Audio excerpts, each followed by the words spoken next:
Bonjour, j'aimerais vous entretenir quelques instants sur l'islam à la lumière de la Bible qui contient l'Ancien et le Nouveau Testament. Premièrement, l'islam est survenu 600 ans plus tard, après la venue de Jésus-Christ, par un homme appelé Mohammed qui s'est déclaré prophète de Dieu. Maintenant, j'aimerais citer quelques versets de la Bible qui démontrent que cela est faux, qu'il ne peut pas être un prophète selon la Bible, parce qu'il est venu justement après la venue de Jésus-Christ. Un des versets que même les musulmans aiment à citer pour démontrer que Mohammed a été prophétisé dans la Bible se trouve dans le livre de Deutéronome au chapitre 18 qui dit, au verset 18, « Je leur susciterai, et c'est Dieu qui parle à Moïse, je leur susciterai du milieu de leurs frères un prophète comme toi. Je mettrai mes paroles dans sa bouche, et il leur dira tout ce que je lui commanderai. Et si quelqu'un n'écoute pas mes paroles qu'il dira mon nom, c'est moi qui lui en demanderai compte.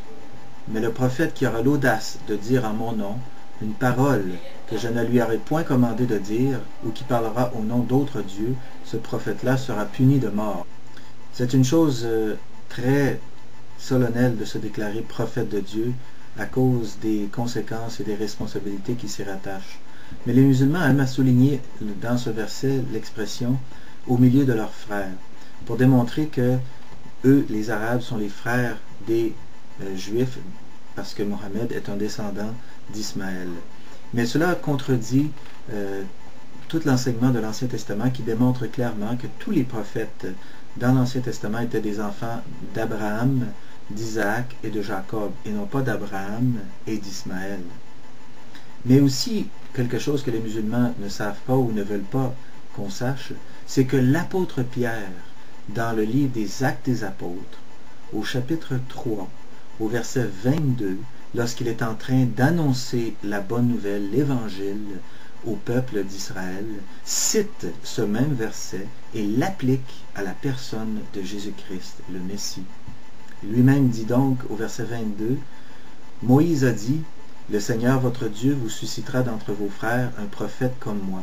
Vous l'écouterez dans tout ce qu'il vous dira, et quiconque n'écoutera pas ce prophète sera exterminé du milieu du peuple. » Tous les prophètes, Pierre continue, qui ont successivement parlé, depuis Samuel, ont aussi annoncé ces jours-là.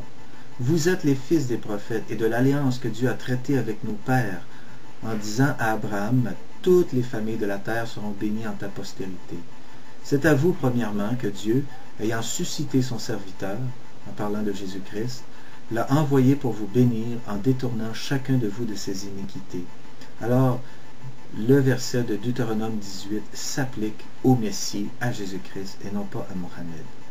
Un autre verset que les musulmans aiment à citer, se trouve dans Jean chapitre 14, au verset 16, lorsque Jésus dit « Et moi je prierai le Père, et il vous donnera un autre consolateur. » Et ici, ils aimeraient nous faire croire que ce consolateur est Mohammed qui est venu 600 ans plus tard.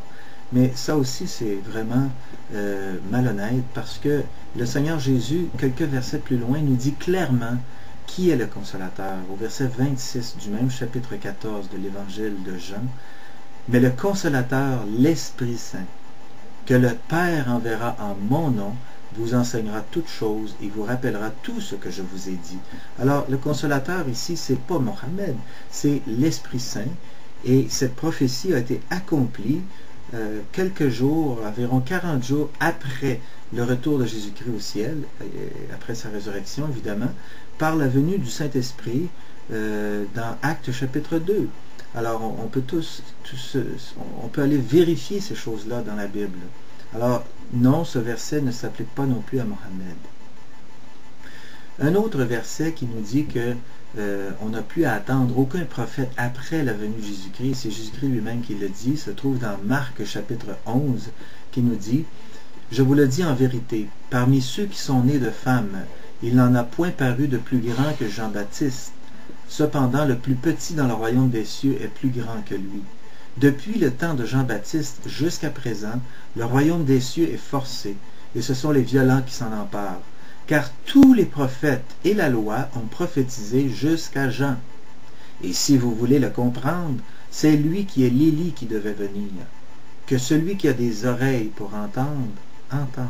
Voyez-vous, le Seigneur Jésus lui-même nous dit que Jean-Baptiste était le plus grand des prophètes et que Jean, avec tous les prophètes de l'Ancien Testament, annonçait la venue du Messie. Mais une fois que le Messie est venu, il n'y a plus besoin d'avoir des prophètes.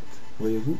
Et c'est là que l'Ancien Testament a pris fin avec la venue le ministère de Jean-Baptiste. Que celui qui a des oreilles pour entendre, entende. Un autre verset se trouve à la fin de la Bible, dans le livre de l'Apocalypse. C'est un avertissement divin qui nous dit « Je le déclare à quiconque entend les paroles de la prophétie de ce livre, si quelqu'un y ajoute quelque chose, Dieu le frappera des fléaux décrits dans ce livre. Et si quelqu'un retranche quelque chose du livre de cette prophétie, Dieu retranchera sa part de l'arbre de la vie et de la ville sainte décrit dans ce livre. » Alors cela se trouve à la fin de la Bible. C'est un avertissement de ne pas ajouter rien aux paroles de Dieu. Et c'est ce que le Coran, avec le prophète Mohammed, vient faire. Il vient ajouter en disant que le Coran vient compléter la révélation de l'Ancien et le Nouveau Testament. Alors, encore là, la Bible nous dit de ne pas attendre aucun prophète après la venue de Jésus-Christ. Un dernier verset que je vais lire et qui se trouve dans Marc chapitre 12 est une parabole du Seigneur Jésus qui dit « Jésus se mit ensuite à leur parler en parabole. Un homme planta une vigne, il l'entoura d'une haie, creusa un pressoir et bâtit une tour. Puis il l'afferma à des vignerons et quitta le pays. Au temps de la récolte, il envoya un serviteur vers les vignerons pour recevoir d'eux une part du produit de la vigne.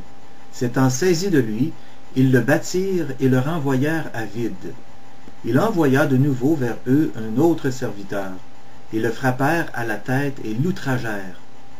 Il en envoya un troisième qu'ils tuèrent, puis plusieurs autres qu'ils battirent ou tuèrent. Il avait encore un fils bien-aimé.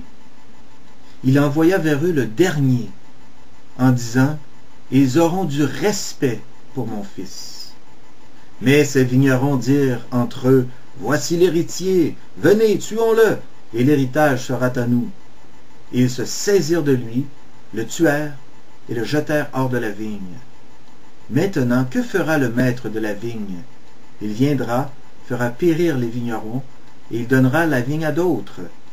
N'avez-vous pas lu cette parole de l'Écriture?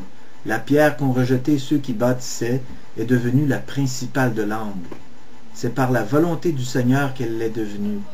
Et c'est un prodige à nos yeux. Ils cherchaient à se saisir de lui, mais ils craignaient la foule. Ils avaient compris que c'était pour eux que Jésus avait dit cette parabole, et ils le quittèrent et s'en allèrent. Alors, Jésus, dans cette parabole, annonce très clairement qu'après lui, qui est le Fils bien-aimé de Dieu, il est le dernier. On n'a plus à attendre aucun autre prophète.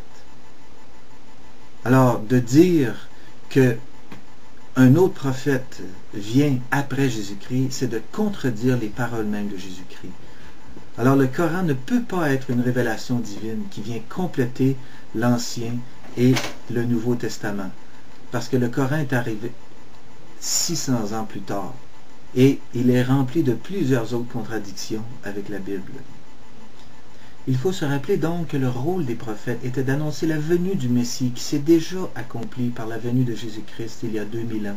Dieu a donné son propre Fils pour vous et pour moi comme le Seigneur et le Sauveur. Il est mort à la croix pour vos péchés et il est ressuscité d'entre les morts physiquement le troisième jour. Et Dieu vous invite à vous repentir et à mettre votre foi en Jésus-Christ, son Fils, pour être sauvé. Si vous faites cela, Dieu vous pardonnera vos péchés et Dieu vous donne la vie éternelle et vous aurez une éternité avec lui dans le paradis. C'est une promesse divine. Dieu le donne à quiconque croit. Alors, n'attendez pas à plus tard. Venez à Jésus-Christ aujourd'hui. Et comme Jésus a dit, que celui qui a des oreilles pour entendre, entende.